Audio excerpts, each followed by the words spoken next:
thinking the same way. That's what prompted that your decision, sir. What prompted the decision? I'm sure there must be a factor. Yeah, thank you very much. The primary reason why I choose to come back home, I alluded to it in ab initio. And I've always believed, number one, I did not go through Awolowo education. I am born in Lagos, which was a colony then. I grew up in Lagos. I had colonial education. I went to standard school. I did not benefit from Awolowo free education, though I had free public education. I went through public system, but not Iwe Awolowo.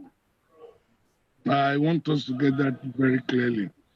Number two, because I've always hello. Okay, I think we need to mute. Look, I mean, can you please mute your mic, please?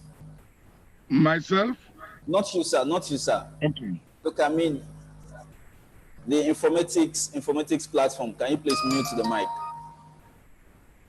All right, can I go ahead? Go ahead, sir. Yeah. So I've always believed in Lagos and I've always believed in Nigeria. Always believed in Nigeria. Always believed in Lagos. It's like wanting to work in the public service. I've always looked forward to work in the public service. I never wanted to work in the private sector. So these are the things that informed my coming. Now, I came back to Nigeria in the 80s when the issue of electricity was epileptic. I wanted to note that.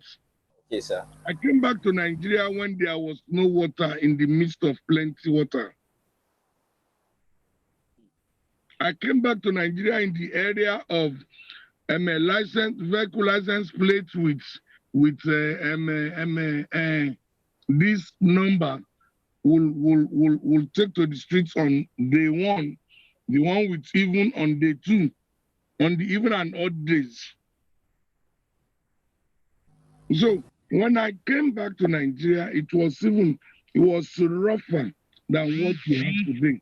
But the determination that I will come, coupled with the admonition by a friend and my professor in school, that Freddy boy, you can only be king in your home.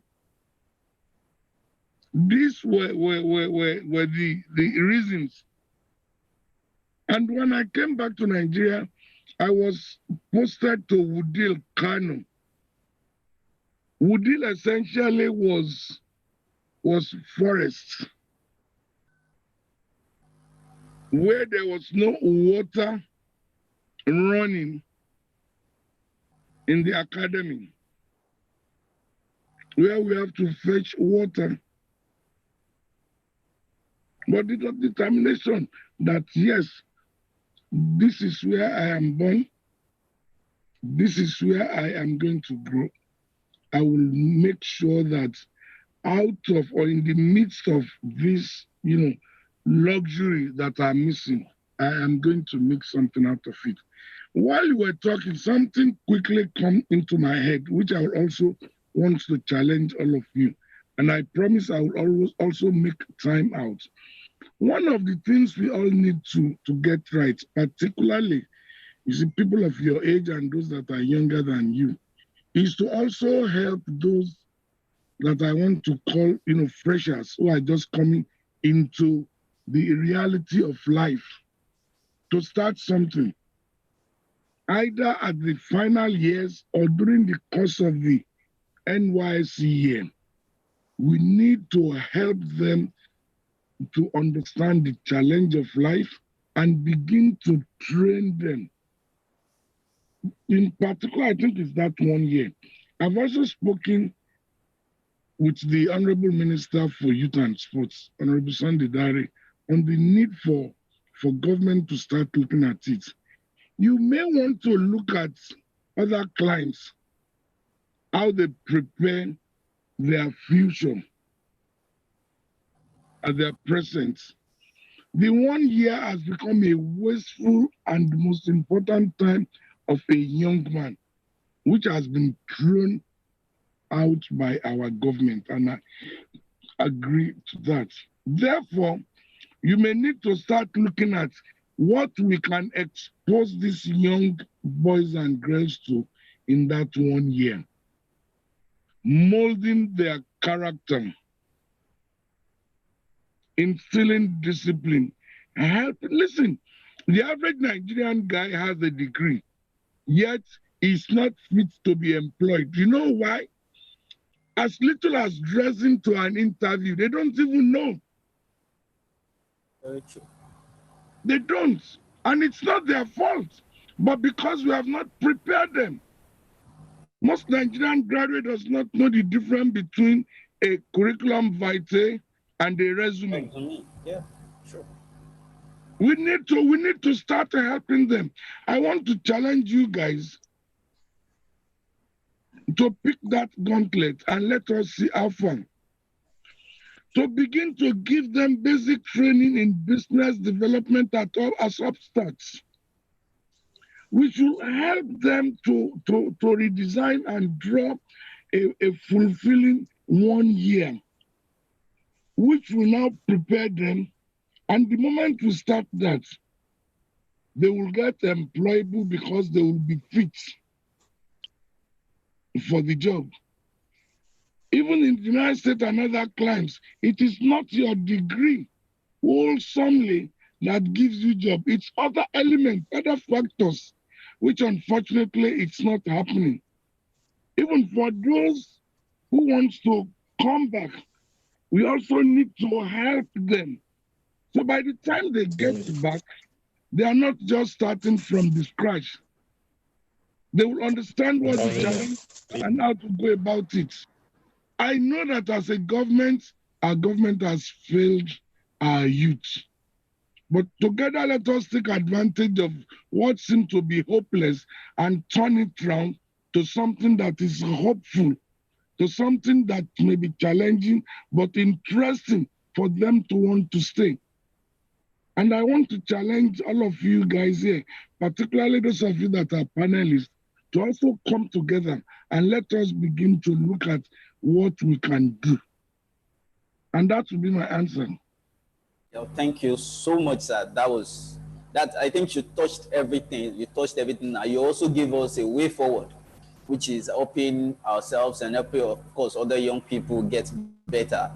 And because a lot of us will agree that 1 year serving the country is more or less like a waste of time. And personally, I will say that it is true, because I served, and till date, I felt like that was the most wasted 1 year of my life. Yes. Because I can't imagine. I served in Zamfara, and it was a disaster. Yes. So it was, in fact, it's nothing to write home about. My AYC experience is nothing I want to talk about. I know. And I felt like the government purposely decided that I waste 1 year of my life. That's how I feel. Now I'm done. You feel like, okay, people are done with NYSC. What is happening outside NYSC? The government really do not care much about what is happening outside NYSC. Their concern is, NYSC, you're collecting. Then I was collecting, I think, 1998 or so. And that was it. And after that, nothing else. So please, let us move to the panelists so that they can also drop their contributions too. Now, to the panelists, we have Stephen Ogutoyibo here. Stephen Ogutoyibo is a Nigerian. He's amazing, and he's a young leader passionate about youth development, passionate about Africa development, and is a visual storyteller using photography, videography, and all other skills, media for developmental work. Presently, Stephen Ogutoyibo lives in the United States of America, and I'm glad he's on this platform, because we are still going to talk about why you decided to leave a dear country for the United States, after which we'll talk about your plan if you intend to come back and also make things work here. We have Dr. Carlos Shodi here. Dr. Carlos Shodi is a Nigerian. He's a very proud Benin man, very, very proud one. He is, I call him the prince of the soil. He's so passionate about the country. He's passionate about Africa too, and he's a youth leader. He has also traveled wide and far, and he's back in the country, and he's doing great things in the country. So Dr. Carlo Shodi is also here with us. We have Nena here. Nena is a young Nigerian. She's a youth leader. She's passionate about youth development. She wants to see people grow. She wants to see young people do great things, and she wants to make impact. So these people are on this panel today, and we'll be discussing something that have to do with young people. You know, a lot of young people, you will agree with me that a lot of young people see traveling out of this country like an escape route. Not even traveling anymore now. Everybody wants to escape. They call it escape now, not traveling again. Because young people are feeling like we are trapped. So once you're able to cross to the other side, I've escaped. So it's more like escaping now, not even traveling like people do call it then. So that's why you see a lot of irregular migration. Yeah, it is no more illegal migration. It is now irregular. You see a lot of irregular migration. You see people going through Lebanon, going through Libya, going through different places just to get into Europe and just move to the other side, whichever way. You know, there are a lot of things happening. Now we are going to dissect this topic on from various angles. And our keynote speaker have been able to, you know, enlighten us. He has spoken about a lot of things, and he has also challenged us. So the first question I will want to put out will go to Dr. Carlo Shodi. Dr. Carlo Shodi, are you with us, please? Dr. Carlo Shodi, are you with us? Yes, I'm with you guys. Oh, awesome. Thank you very much. Nina, are you with us? I want to be sure that we have all of you on board. Nina, are you with us? Yeah, I'm with you. Amazing. Thank you, Nina. Stephen Ogunsoyinbo, are you with us, please? Good morning. Oh, thank you very much. I'm sure. Is it morning in the United States? Thank you. It's 6:48. 6:48. Oh, 6:48 also. So we are waking you up quite early. Okay, so the first question is going to Dr. Carlo Shodi. Now, this is coming from a platform. Person is saying, is it true that Africa and Nigeria are losing their best talents to European countries? They are asking if they are losing their best talents to European countries. Is the person said, is it true? Now, we are going to have each thought in less than 2-3 minutes, because I think there are other questions coming in from, I'm reading them, they are coming in from other platforms. So I would like us to touch all these questions. So Dr. Carl, they said, is it true that we are losing our best heads, the best talents in this country to European countries? Dr. Carl, over to you, sir. Well, I don't know about Africa, but I know about Nigeria, that it is true that Nigeria is losing a lot of bright talents, who many of them are dying in the seas of in the Mediterranean Sea. Some are dying in the desert. Some are being wasted here for doing nothing. But in Africa, if you're talking about Africa, I would say it is not true, because countries right now, particularly Rwanda, Kenya, Ethiopia, Morocco, Egypt, and Tunisia, they are conducting they are making deliberate efforts to ensure that they harness the potentials of young people by building their capacity and availing them with opportunities for their capacity, which means that they are converting their aspirations into reality and their concepts into action. But in Nigeria in recent time, with the present policies of this present administration, particularly with the Federal Ministry of Youth and Sports, they have also begun to look at a turnaround and encouraging state government as well as local government and critical stakeholders to see how they can rejig the perceptions of the stakeholders, to see how they engage more of the young people to build their capacity, to develop their interest into a nationhood of economic development, where they are beginning to now ask the question, yes, they have the talent, but where do they get the access to funding to facilitate and actually lubricate their business? How do they create and expand their business ecosystem? All of these things are actually the issues that Nigeria is trying to work on. But even at that, there are so many young people, even in the midst of the COVID-19, that are escaping the country via various means. Some of them now, once the COVID-19, step aside or subside, I can assure you, many young Nigerians will still leave the country, even despite the fact that they say that the road is not too friendly, the sea is not too friendly. Many countries are becoming so hostile to Nigerians. We have a lot of xenophobia going on, not just only in South Africa. Ghana has also started their own xenophobia. Yes. Cameroon is going on with their xenophobia. In North Africa itself, they don't like Nigerians. So it means that Nigeria has now become an endangered species, which means that young people are finding it very difficult to even survive outside of Nigeria. Right? Because they have to leave the shores of Africa. Even in Nigeria, it is now also I would say an aberration to become a youth in our country, because one, if the police is not killing you, the law enforcement is messing you up, the government policy is not friendly enough for your businesses to grow. In fact, your educational system is not even, well positioned to ensure that they build, apart from educational knowledge or intellectual capacity, they are not even talking about the skills development, which is very important. From primary school to the university, we're supposed to be learning skills. In fact, that is the new agenda that government and stakeholders need to begin to adopt, to say, okay, you know what, enough of this priority on education. Yes, there are education, but let's also look at TVET, which is technical and vocational education, that not everybody will go to the university. Those who cannot go to the university, they should also have a skill and capacity to invest in.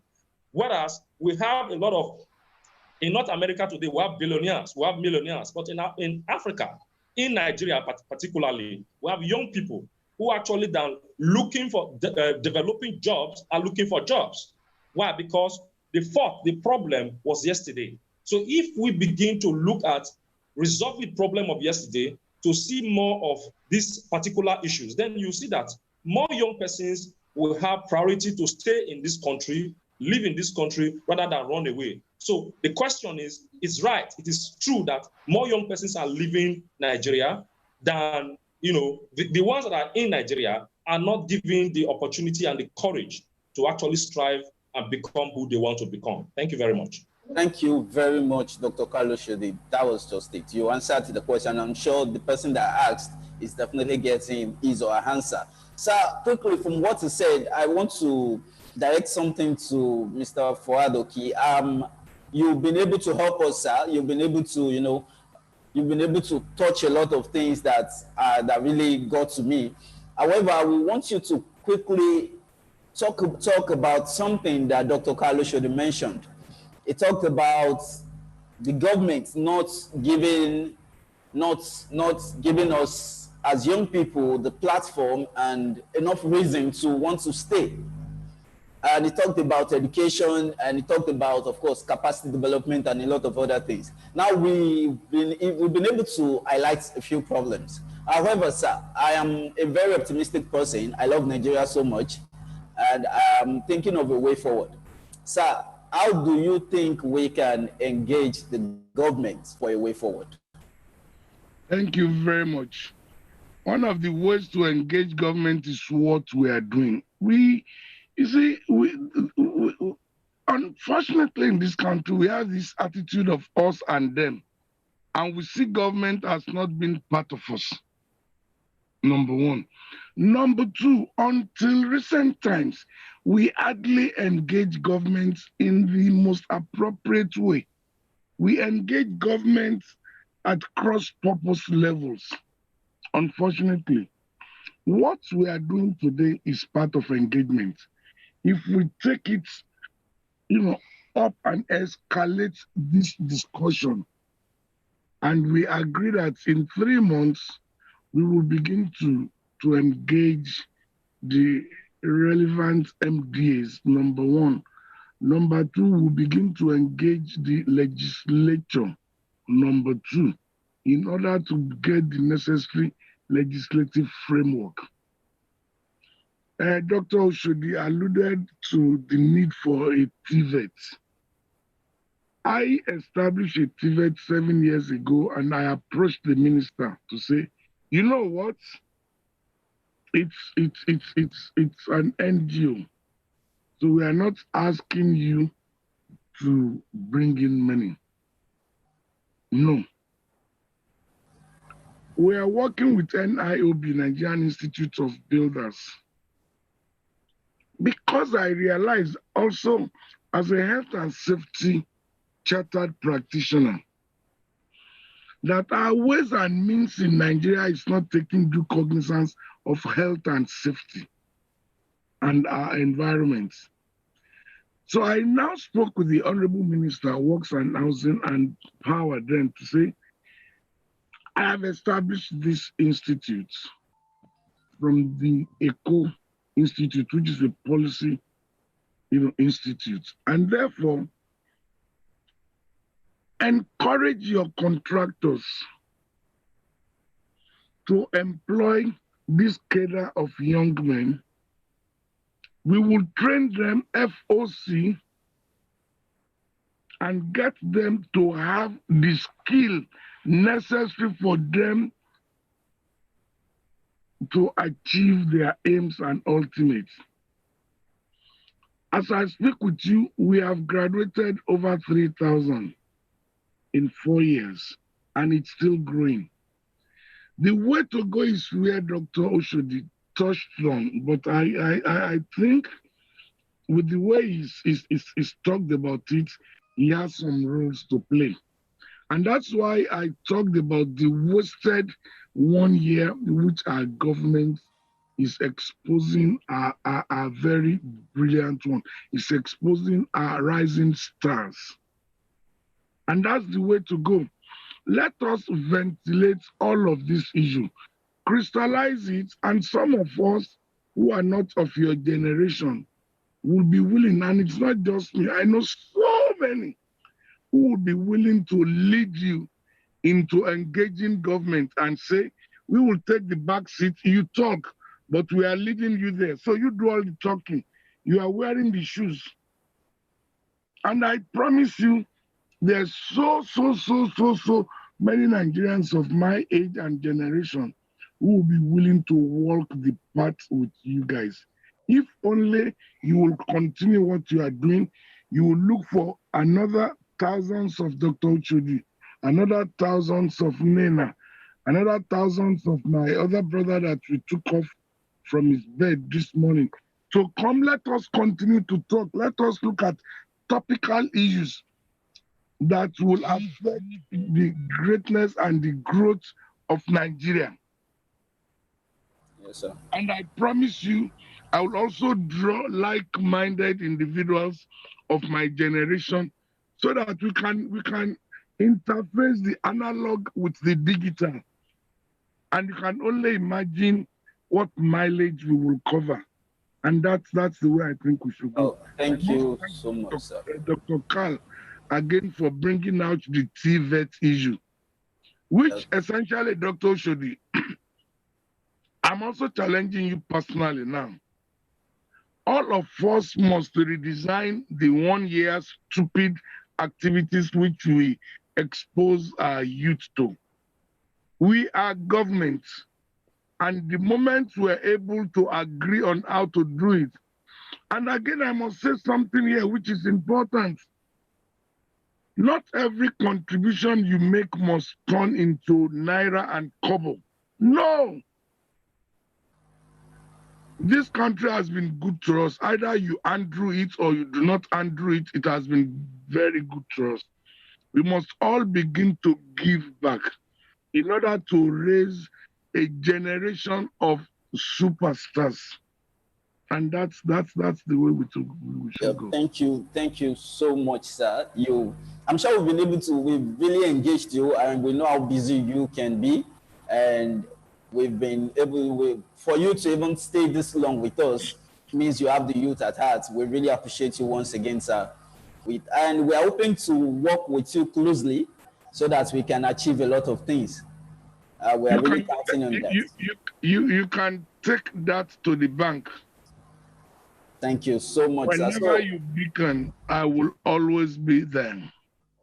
Awesome. Thank you so much once again, sir. So with your permission, I'm sure we have a good number of young leaders here that would like to work. Personally, I would like to work with you and I'm sure we have other young leaders too that will want to work with you on on projects and progressive things that will benefit the young people of Nigeria, especially as regards some of our resolutions from this particular webinar. So we'll reach out to you, sir, and we hope that we'll get your attention for a good way forward. Very much. May I, at this juncture, though I would love to want to listen to the other discussants, but I want to promise you two things.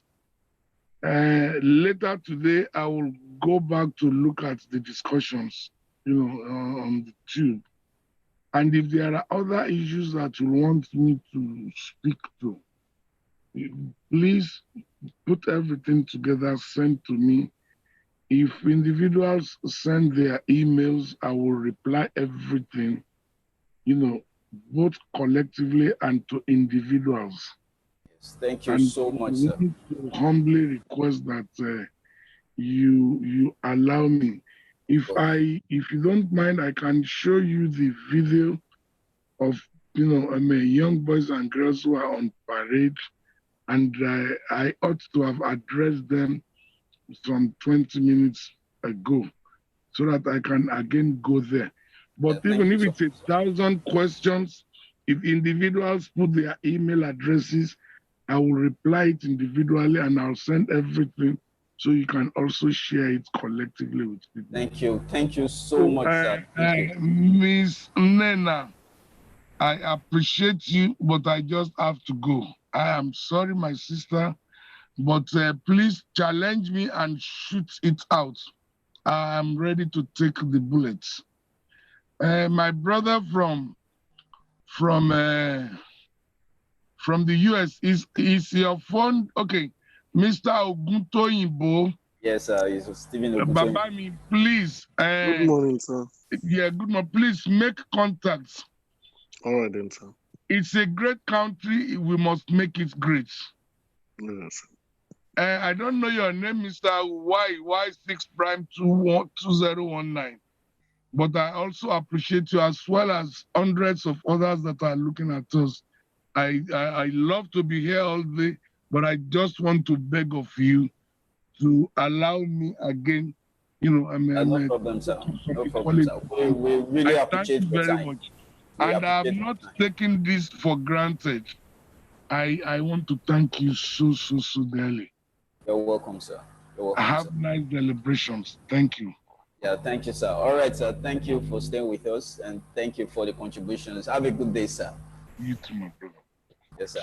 So, now the second question will be going to you, and we want to talk about something that has to do with. Okay, this particular question. Let me just read it straight to you.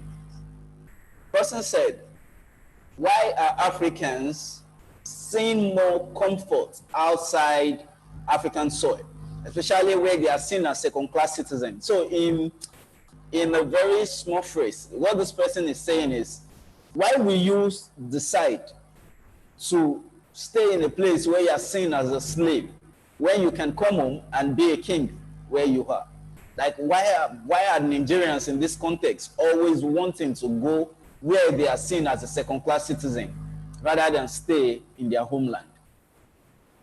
Okay, thank you very much, Josh.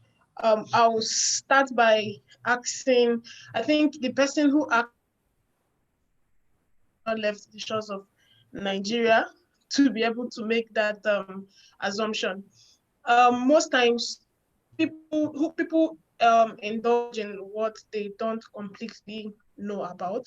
And obviously, with the way things are going in Nigeria, I wouldn't blame anyone who, wants to leave Nigeria. But I would say, if you have left Nigeria, I think your perception about all these things will change.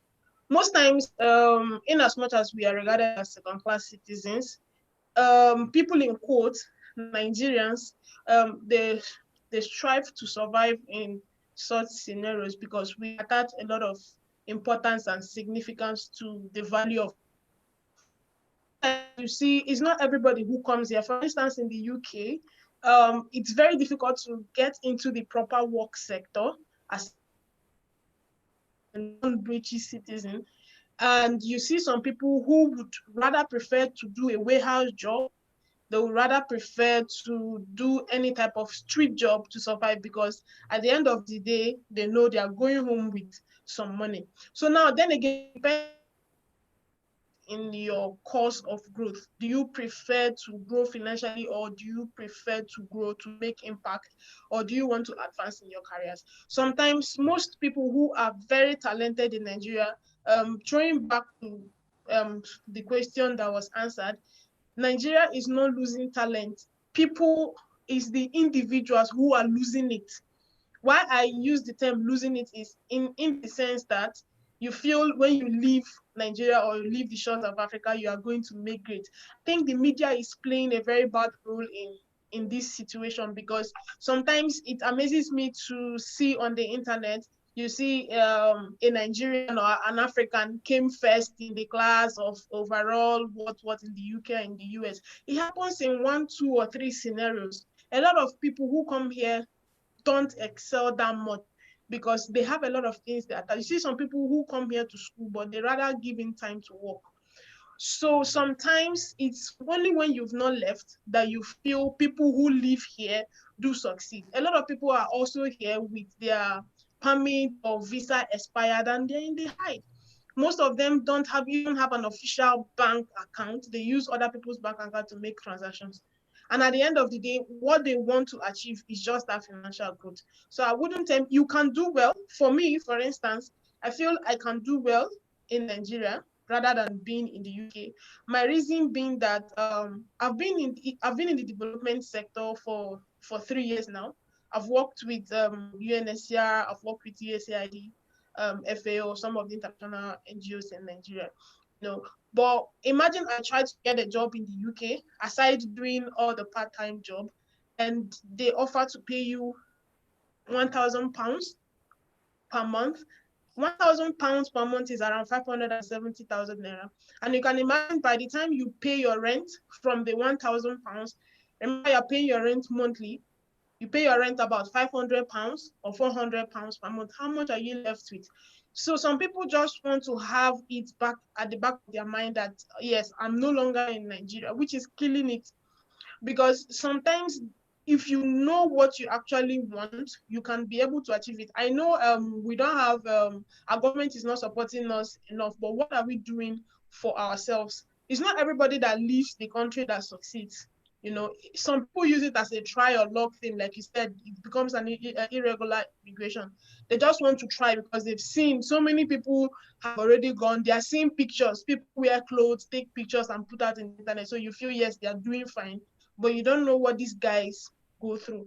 So it's a very controversial situation. If you feel, yes, if you leave Nigeria, you're going to do better, fine. But sometimes you have to watch it because you might be a very good, maybe candidate, medical doctor, or you have all the talent you want. By the time you leave and you are not being granted that opportunity to exploit your talent, you find out that within the course of the years, you start going down to knowledge, you start going depreciating in knowledge. So I would say it depends individual by individual. Yeah, thank you so much, Nina. That was explicit. Yeah, thank you so much. So quickly, let's go to the next question that is directed at Mr. Stephen Oguntoyibo. Now, okay, this question, let me phrase it. It's kind of long, so let me just phrase it.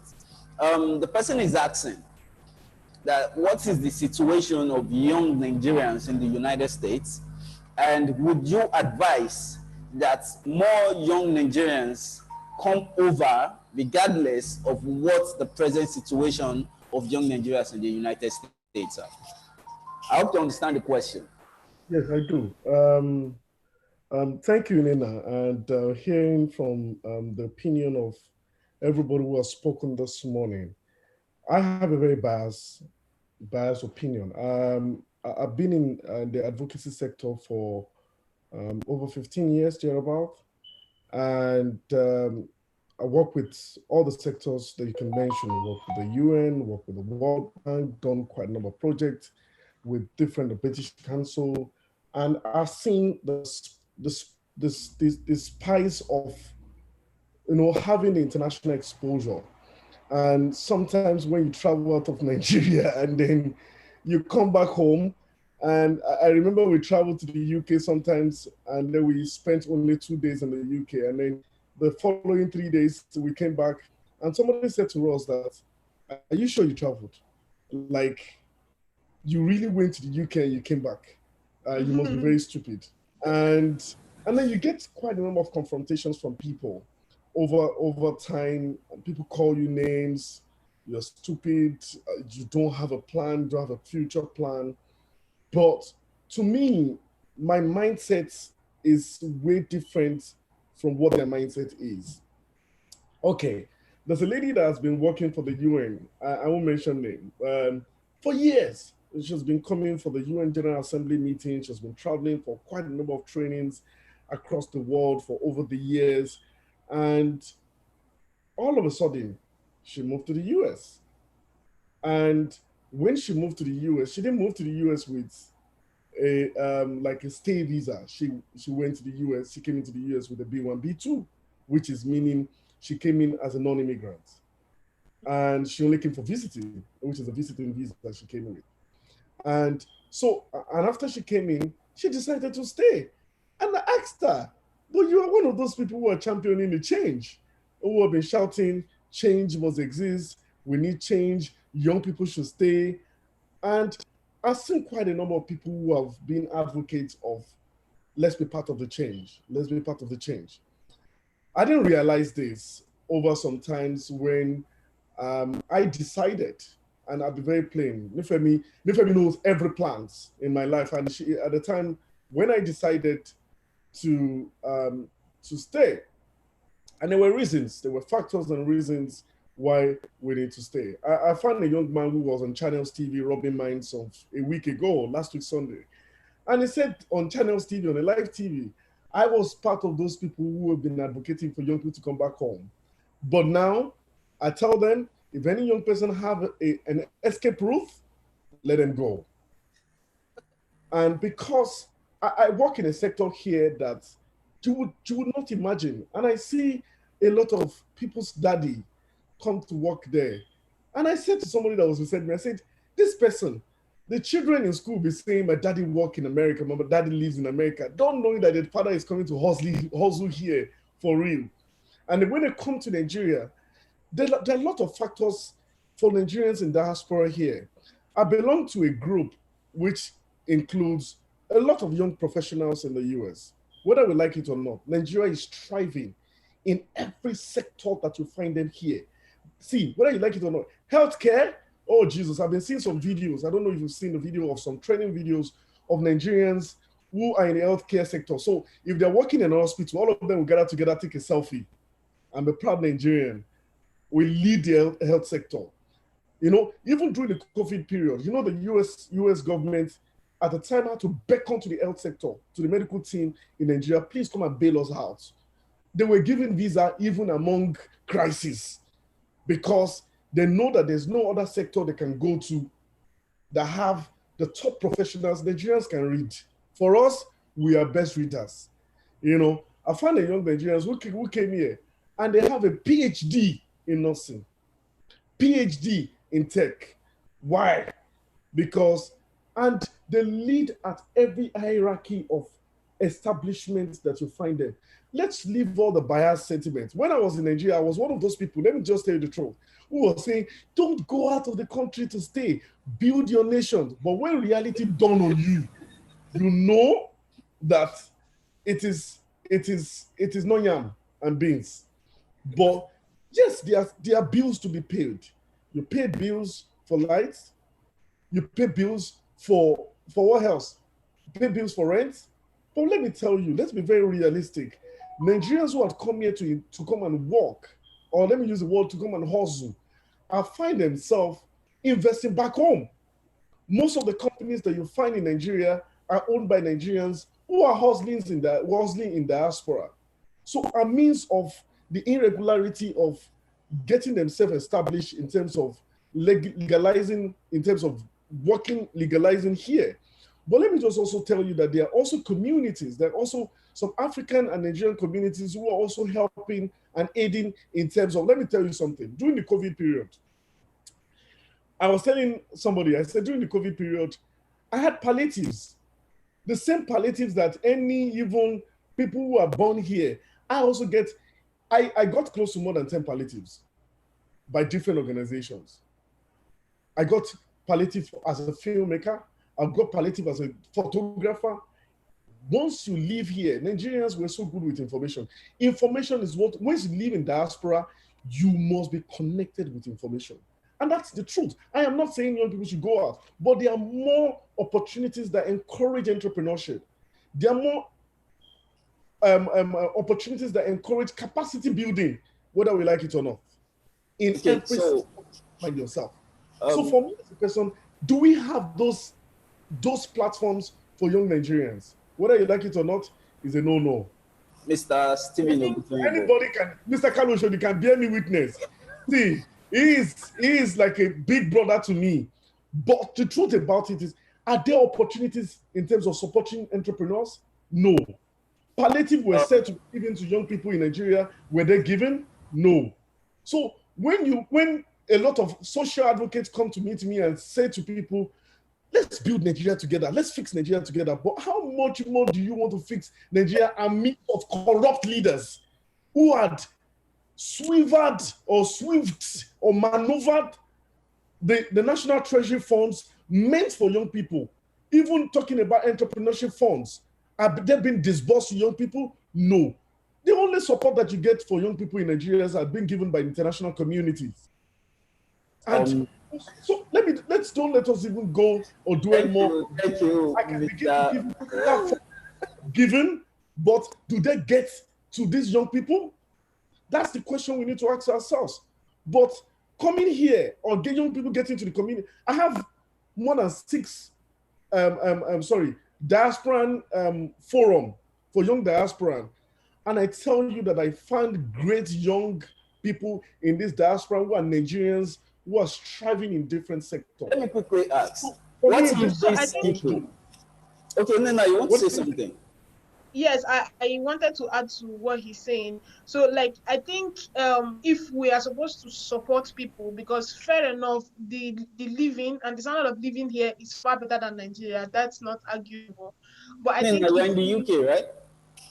Yes, but I feel if we have to support people to leave Nigeria, of course, if you live elsewhere that it's not Nigeria, most of these developed countries, you do better, no matter how you find yourself. But then again, it's on individual basis. And secondly, if we have to support people to leave, we have to support them right. Some people just want to leave. They don't have a plan. They just want to leave whatever it is it will cause them wherever they find themselves.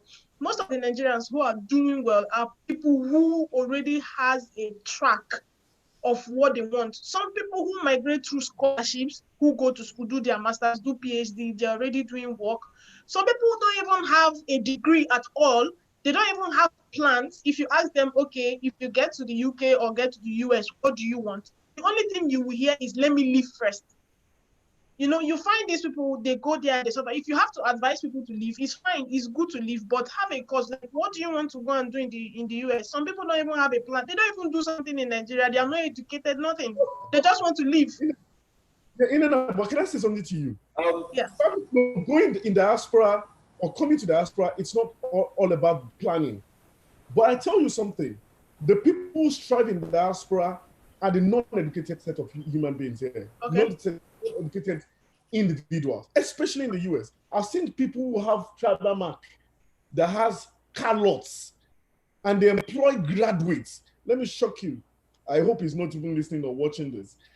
I'm currently working with someone who has an ND, but there was a day I sat down in his office because I'm the head of communication or media and communication for the company.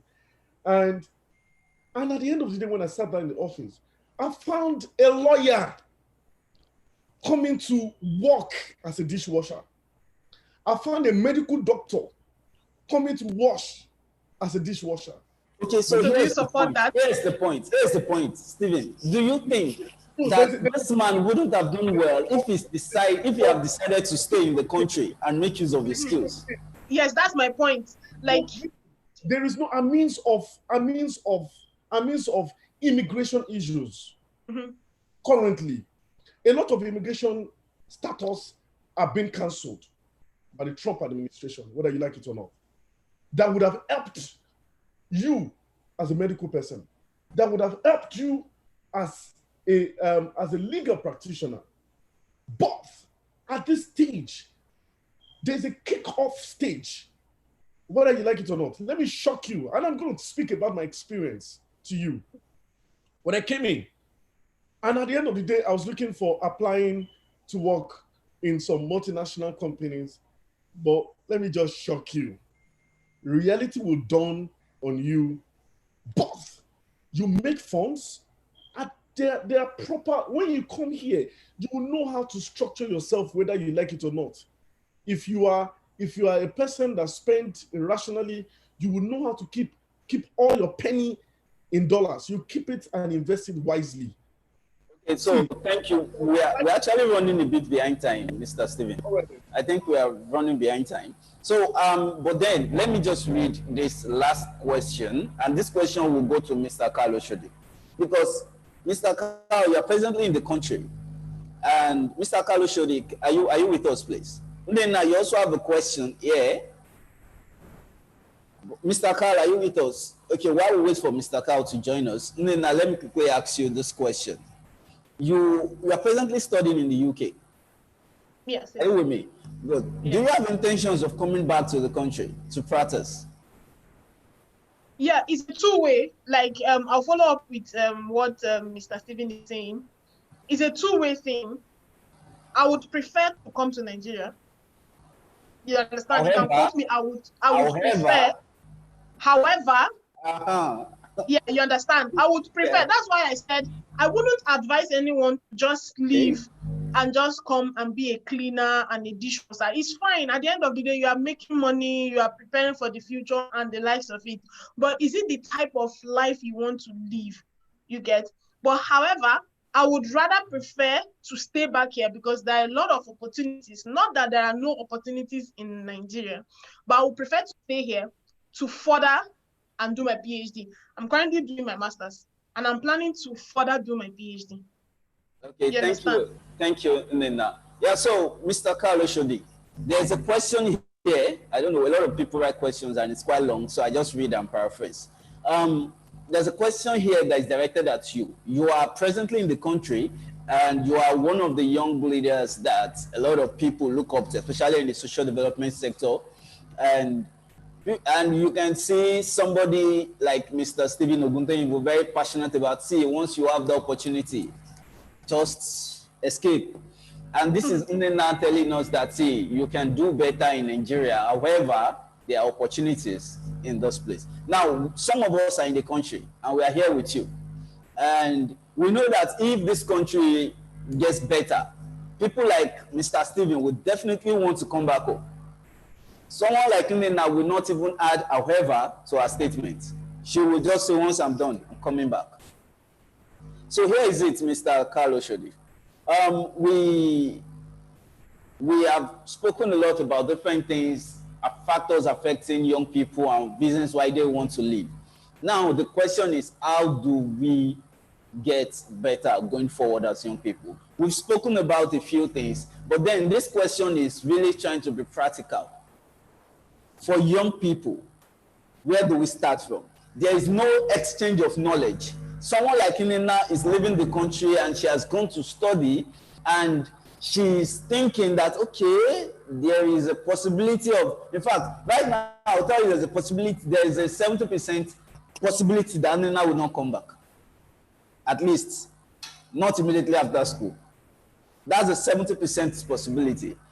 And so what we are saying now is, what do we do? Where do we go from here? If the country gets better, these people will definitely want to come back. We all cannot go. There are times that personally I regret not leaving the country when I was in my third year, when I had the opportunity. There are times I really regret it. But going forward, I feel like, see, some of us just have to just work on it. If we go, we'll come back. We just need to work on it. So here we are now, Dr. Carl Oshodi. What's the way forward? We have things to do. We really need to make this country once again attractive for our young people.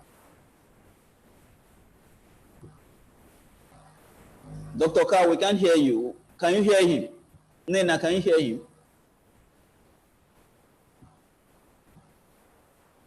Yeah, I can hear you. Okay. But can you hear me? Can you hear Dr. Carl?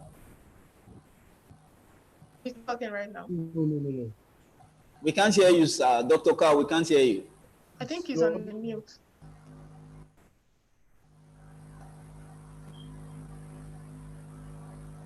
He's not muted. No, we can't hear you. We can't hear you, sir. We can't hear you. We can't hear you. We can't hear you, sir. Nena, you are the host. Can you mute him and unmute him again? Okay, I think he's off. He will be back very soon. I think I'll have something to add with the way forward. Okay, good. Most times I have a lot of people. I did my undergrad in Ghana, and when I was in Ghana, I know I can count up to almost 500 people I helped come to Ghana. Even now I'm in the UK, a lot of people, what they just see is people are not even concerned about the efforts you make to do things. They're just concerned about you've done it, show me how you did it, right? So I think how we can contribute to this is fine. Wherever you are, and you're a Nigerian or you're an African, if you have someone you can actually show. Can you hear me now? Yes, we can hear you. We can hear you now. All right. Should I shoot with the? Yes, go ahead, sir. All right. Femi, you have said you have asked those questions, and Nen and Stephen have both created an opinion that can form on its own an ecosystem of conversation. Telling you, a whole system.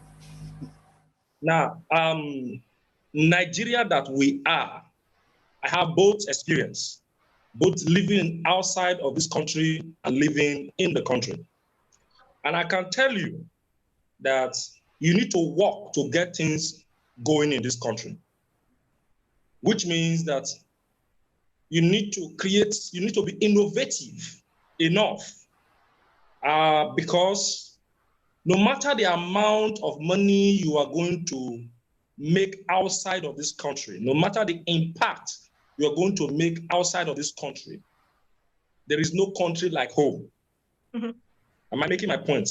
Yeah. Yes, sir. There's no country like home. So if there is an assertion that living outside can also create a great level of influence, a great level of learning and acquiring of knowledge, it's very good. I would encourage, because of our system, particularly educational and technological system, that does not allow young Nigerians to be at their best.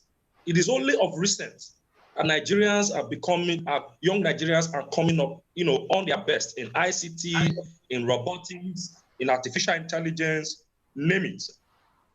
Why? Because some of these young people like Nena and Stephen, when they come back home, they replicate the knowledge. They transfer the knowledge.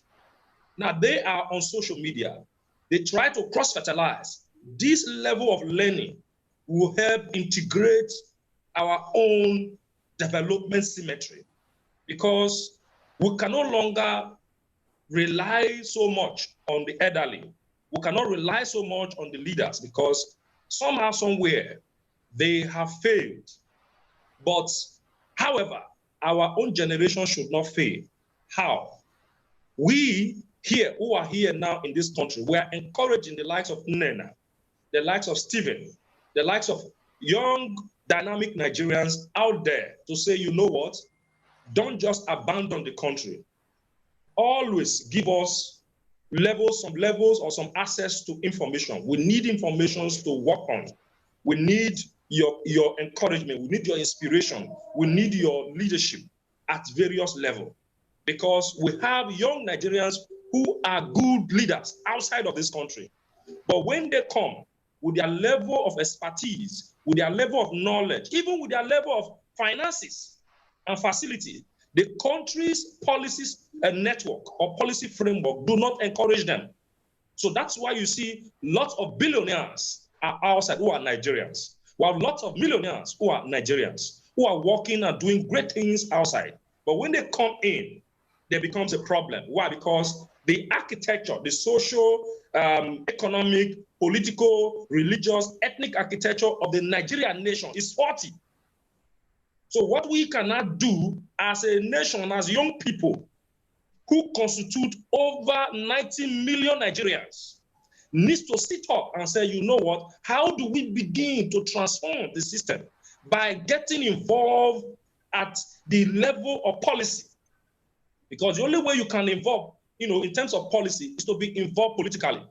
So which means that the prices of tomato in the market and rice in the market, the decision that you have to make in terms of the private sector participation, the decision that you have to make in terms of policy and lawmaking, the immigration, the police, the security, everything that has to be in Nigeria is decided by politicians because they make the rules.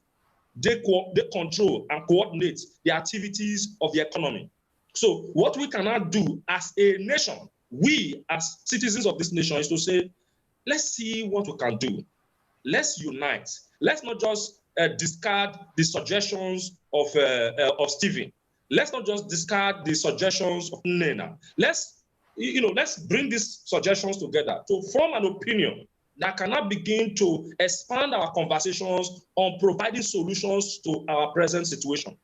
Because the present situation in Nigeria, as I've alluded to before, has allowed Nigerians, many Nigerians, I would say out of 100 Nigerians now, it is only one that is not interested in traveling out of this country. Out of 1,000 Nigerians, it is only one or two that is not fed up with the situation of this country. Right now, what we need to now begin to do and encourage ourselves on is that what can we do to provide a solution? How can we make this country work? The answer is, let us be involved in the political process of this country. If we truly desire a country to call our own. Okay. But if we are not going to call our own country a country, then let us just, do what? Stay wherever you are. Youth, just however you want to leave this country, leave this country. But that being said, we need a country that we all can work together as young people, frame up our solutions together, see how we can connect in terms of businesses and social activities, and begin to encourage and patronize ourselves. Rather than patronize the product of made in China, I rather patronize the product made in Nigeria. So if we have this mindset, which is a product of mindset, we cannot begin to augment a nation that is developed and driven by young people who are interested in the economic expansion and development of this country. That's my suggestion, sir. Thank you very much. Thank you so much, Dr. Carlos Shodi. He said something that I'm going to hold on to. He said we should join and be part of the political process in this country. That way we can also influence decision and also influence policies and influence things that will make people like Nina not have a second option of staying over, and something that will make someone like Stephen decide to stay back or rather come back to the country. Yes, so ladies and gentlemen, it's been an interesting session, and I'm sure we'll still have more questions coming from the YouTube and other platforms. However, we are really running behind time. And look, do you have something to say before we... Mr. Bello Shagari. Hello. Oh, you joined us quite late, just when we were about rounding up. Yeah, I'm really sorry, and my apologies. I was actually, I found myself in a place where I could not use my mobile device, so I couldn't join the meeting. I'm really sorry for my inability. No problem. So, we're about rounding up, but then we would like to hear one, just within 2-3 minutes, we would like you to talk about something, and basically that is what is your advice for young Nigerians that are thinking of leaving the country regardless, and what is also your advice for young Nigerians abroad that are saying, say, we are not coming back. Whatever happens to Nigeria, it is not our concern. Do you think, we want to know your opinion about this, because normally you will expect an exchange of you know, knowledge and ideas. When someone like Inina goes to the UK to study, she's coming back with the knowledge and everything she's learned to come and affect our environment and, you know, contribute to the economic development of the nation. So what do you have to say to young Nigerians, both in Nigeria and also in diaspora?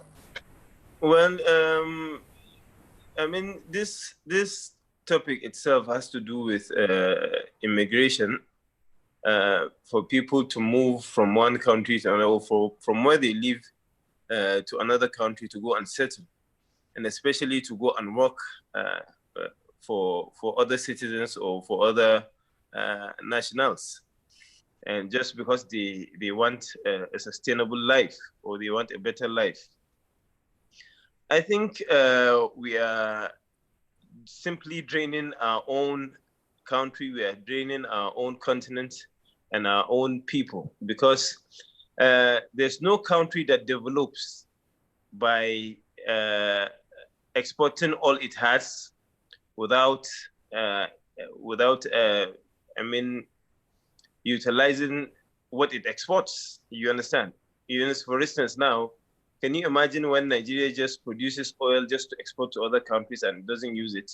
It's as good as that. You understand? There's no point where we will export our product to other countries for them to use, whereas you come to Nigeria and you will not find that product. It's the same thing we do with our human resources. Our young people especially tend to see that their survival is above the survival of their own people. You understand? I think, to me, sincerely, it's more or less selfish. But it's different from people living in diaspora. You know, people living in diaspora, some of them even find themselves there. Some of them are there for a purpose. We're not saying that people should not be working. What they are doing, they also know that times and places where we need them back home here in Nigeria, even though I can say that one of the reasons why we lose some of them is because of our living condition here, is because of our working condition. The economy is not supportive, and some people just don't want to waste what they have. You understand? But we have to know that even those who have built this country from day one were sacrificed so much of their time, so much of their pleasure, so much of their wants, so much of what they may have wanted for themselves, for other people. Do you understand? People have even died to see that this country or Africa as a continent itself has succeeded or has developed. So I think it is best that at all times we think about coming back to build our own nation.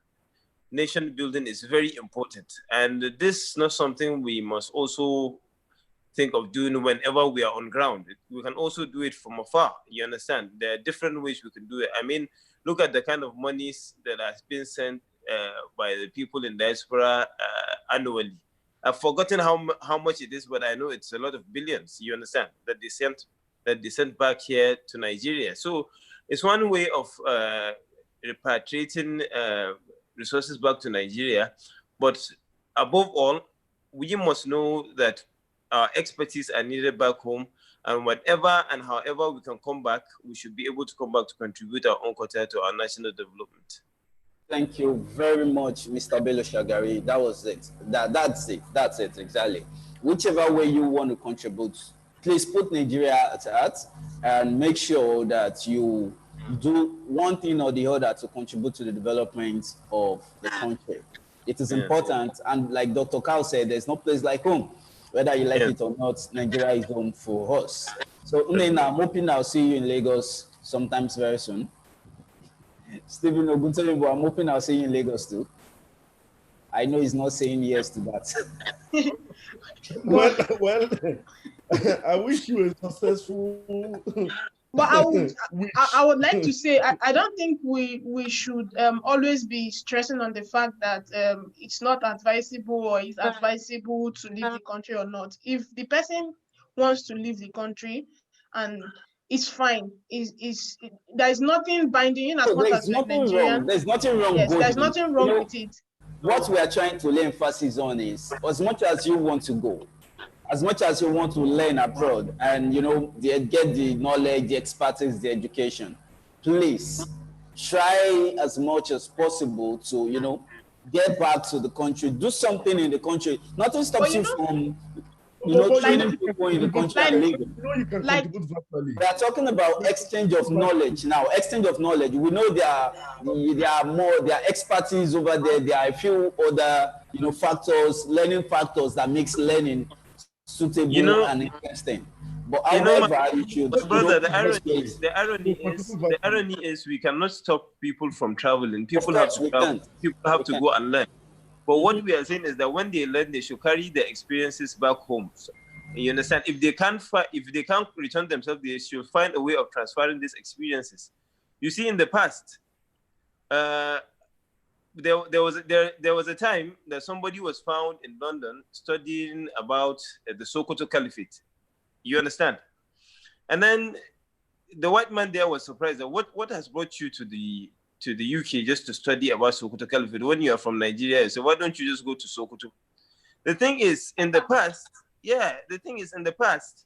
this colonial masters they took a lot of our history back to the Europe. Into Europe. You understand? So it has become pertinent for us to go and to travel there to repatriate. So it's about repatriation. That's how I see it. It's not as if we are going there just because we want to be there. I think it is good. We should go and bring back those things that they have taken for us, and that doesn't have to be, material object. It could be knowledge base. You understand? It could be that So you are we don't taking have to go back to get our artifacts and all. exactly. Can I come back on this? So to round up this, so there's a project we're running currently with it's called a Sister City project between Lagos and the Gary City, and which Nifemi is involved. So the Gary City has a replica of what Lagos looks like, and now one of those things we're doing is that we have a multicultural exchange program between young people in Lagos and the Gary City University and colleges. We have business exchange program where young people who are entrepreneurs and business owners can come to the Gary City in the US. So it's a connection between the cities, and they call it the Sister City Project. So for us, we can coordinate and this is something we're doing with other mayors and other states in terms of connecting young people within the region of the US and within the regions of Africa, connect together. If these are things that one can bring back home and young people can learn, and Dr. Kao, you want to say something? Knowledge transfer. Okay, Pastor Kao Usuli. Your mic is on mute. Please unmute yourself, Dr. Kao. Can you hear me now?